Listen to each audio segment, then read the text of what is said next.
guys, welcome back to my channel. My name is Yugioh. I'm the owner of this YouTube channel and the Imperial Order Discord channel that will be linked below. Today I'm going to be doing a Floowandereeze deck profile. This deck profile was submitted to me by Project Orb, or the replays were delivered by Project Orb, and the deck list is by someone named Major Rusty. Both of those players are in our Discord, so if you're interested in talking to them about their deck profile, the link to the Discord will be in the description. The deck list that I'm going to be showing you is a little bit different than the deck list that was used in those replays, and you may actually see those card differences, but both of these are valid decks that were used, and both of them have the same idea. I just preferred this list over the other one, and didn't have replays for the first list. Without further ado, let's get into the profile. 3 Ash Blossoms. It's a simple hand trap. It comes in once in a while. Your 1 barrier statue, you don't really want to draw into this because it can be kind of a brick. You want to get this from your Floowandereeze cards to summon it, because you want to summon your Floowandereeze cards, not this. If you draw it and you don't have any Floowandereeze cards, then this is great because you just normal summon and pass turn. But normally some people can get outs because it only has 1000 attack. 3-dimensional shifter. Aside from this being great in Floowandereeze, it's also great for the current meta. The main thing that can play against the dimensional shifter is usually Eldritch. Eldritch is a really good matchup because it doesn't matter if things really go to the grave. Like, I don't know, they can just play around the dimensional shifter. It's really not a big deal for them. 3 Floowandereeze and Eglin.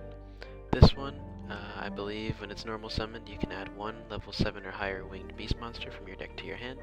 And if you don't know what these cards do, all of them, when you use its effect, when it's normal summoned, and you add whatever card it adds, you can immediately normal summon 1 winged beast monster. So that means a tribute summon, a normal summon, anything. So all of them have that same effect. When you use their effect, immediately after you can normal summon. And you're going to be doing most of this on your opponent's turn. It basically takes like 2 minutes of their turn, so you're doing plays on your turn, and then you're setting up to do plays on your opponent's turn. This is the main Floowandereeze cards, or like the quote-unquote boss monster of Floowandereeze. Floowandereeze and Empin. This one is a quick effect. During bat damage calculation, if this card battles an opponent's monster, you can banish 1 card from their hand, and that opponent's monster's attack is halved. And this has the same effect as all the other ones. When it's summoned, you add a card, which is a Floowandereeze spell or trap, and immediately after, you can normal summon. The Floowandereeze and Robina. This one, when it's normal summoned, you can add 1 level 4 or lower winged beast monster from your deck to your hand, and then again, immediately normal summon. Your Floowandereeze and Stree. When it's normal summoned, you can target 1 card in either graveyard, banish it, immediately after, normal summon. You only run 1 of these because it's situational. You don't want to use it all the time, but if it's something that you think would be beneficial to banish an opponent's card, by all means, run it. It's a good card. Your Floowandereeze and Toucan. When this one's normal summoned, you can target 1 of your banished Floowandereeze cards and add it to your hand. This effect doesn't happen too often because most of your Floowandereeze effects activate when they're banished, and you can get them back into your hand automatically. But for some reason, if you can't do that, if they've already been sent this turn, whatever the reason is, you have your Toucan, or Toucan, that's how it's spelled, to get those cards back. You have your Mist Valley Apex Avian. This is a winged beast, so again, this can be normal summoned by the effects of any of the Floowandereeze, and it's a negate, so when a card effect is activated, you can target this card, which is a Mist Valley card. It's the only one you play in the deck. Return it to your hand, negate the activation, and destroy the card. Your Mega Monarch. This one, when it's tribute summoned, you can target 1 card on the field and 1 card in the graveyard, and an additional card on the field. You place the first target. Sorry, I'm trying to get over to this the effect because I honestly don't remember what this one does. Basically, this is like a bunch of pops, and you can send them back to the top of the deck, and you're allowed to tribute summon with your opponent's monster. So it's a really good card. It's a good disruption to summon on your opponent's turn. In this deck, we run 3 Simorgh, Bird of Perfection. During your main phase, if you normal summoned or special summoned a Wing Beast monster, reveal this card in your hand and then you can summon the Simorgh. We run 2 Book of Moon.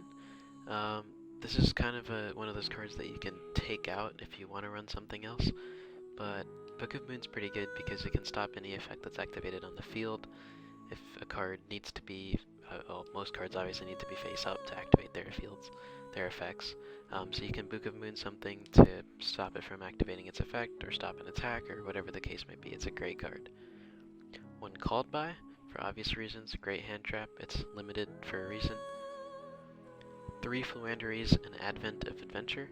This one banishes one winged beast monster from your hand or face up on the field, and you can add 1 Floowandereeze monster field spell from your deck to your hand. And the field spell is Floowandereeze and the Magnificent Map. This one, it has 2 effects. The first one is you can reveal, during your main phase, you can reveal 1 level 1 Floowandereeze monster in your hand, and banish one with a different name from the deck, and normal summon the revealed monster. Or, when your opponent normal summons a monster, you can normal summon 1 Floowandereeze monster, and that's how you start those combos on the opposing turn. You have this card, and you have your trap that during the main phase, on your opponent's turn, you can do this, is when you normal summon, and then you can go into your combos. So you've got multiple cards that can get you into those combos, even on your opponent's turn. The continuous spell is Floowandereeze and the Unexplored Winds. You can tribute summons just by using 1 monster you control and 1 monster your opponent controls to the graveyard. So it's still counted as a tribute summon, but you're allowed to use your opponent's monster. And this is when you would, summon the Ryza, the Mist Valley, even the Floowandereeze, Penguin, whatever. You have your 3 Pot of Dualities, 3 Pot of Prosperities. Our extra deck is pretty much a lot of filler. I don't think I've ever seen a Floowandereeze player go into the extra deck. I mean, maybe it's happened, and it does happen. Like, once in a while you might use it, but it's pretty much filled with just targets for your Prosperity. You can run Prosperity, Extravagance, whatever you want. Floowandereeze and the Dreaming Town. This one is the card that allows those combos starting other than your field spell on your opponent's turn. When you activate it, you can normal summon 1 level 4 or lower winged beast monster, and if you tribute summon a monster that's level 7 or higher while this monster in your graveyard, banish this card, change all monsters your opponent controls to face down. So that can also be a really good disruption. Because if you're going to be summoning a level 7 on your opponent's turn, right? So when you do that, and this is in your grave, it's a disruption. It can stop them mid-combo. You've got your Simorgh Sky Battle. This is the last card in the main deck, last trap. It's a continuous winged beast monsters you control cannot be targeted by your opponent's card effects. They're monsters attacks, except those winged beast monsters with the highest attacks. That's the main thing. It's spell protection, monster protection. You can read through all the rest of the stuff that it does as well, but that's the main thing. In the extra deck, your filler cards, like I said, sometimes they come in, but it's very, very rare. 2 Elder Entity Nates, 1 Invoked Mechaba, 1 Cyber Dragon Nova, 2 Zeus, 2 Downward Magician, 2 Lyrilusc Assembled Nightingale, 1 Link Karibo, 1 Relinquished Anima, 2 Tri-Brigades, and 1 Tri-Brigade Shurag the Ominous Omen. So with this extra deck, you can pretty much make it whatever you want, whatever you feel comfortable with. Some of these cards you do go into. You can make the Lyrilusc, you can make the Lyrilusc, you can go into your Downward, then go into a Zeus. You have your Link Karibo, you have your Anima, all of these cards. And the Tri-Brigade, so you can actually go into these. It's just kind of rare that you do, because this is more of a control deck. You're going to be using these main deck cards, but they're there as an option, but by all means switch them if you like. In the side deck, 1 Dark Simorgh. This is a good target for your Simorgh Bird of Perfection.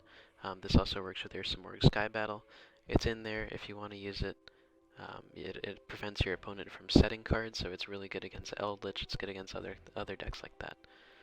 Along with the Eldritch cards, you've got the Royal Decrees, negates all other trap cards on the field. Now, this does not negate activation, which means that your Eldritch player is going to get those trap cards in the grave and use the grave effects. but on the field it can be useful. Your 2 Cosmic Cyclones, your 3 Dark Ruler No Mores, that 1 Harpy's Feather Duster, your 2 Samorg Repulsions. Basically this one, discard 1 Winged Beast monster, return all cards in your opponent's spell and trap zones to the hand. And you can continue to read its graveyard effect if you like, but again, more spell and trap card removal. And last but not least, 3 Evenly Matched. It's a great card. There's not a lot of outs to it, obviously, unless your opponent has a negate, but then they're wasting a negate on your Evenly Matched. So it's a great card to have.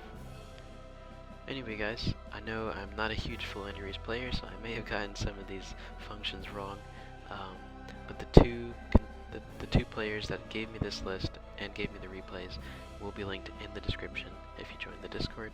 So if you want to talk to them about it, please go right ahead. Thank you guys for watching. Leave a like, subscribe, and I will see you in the next one.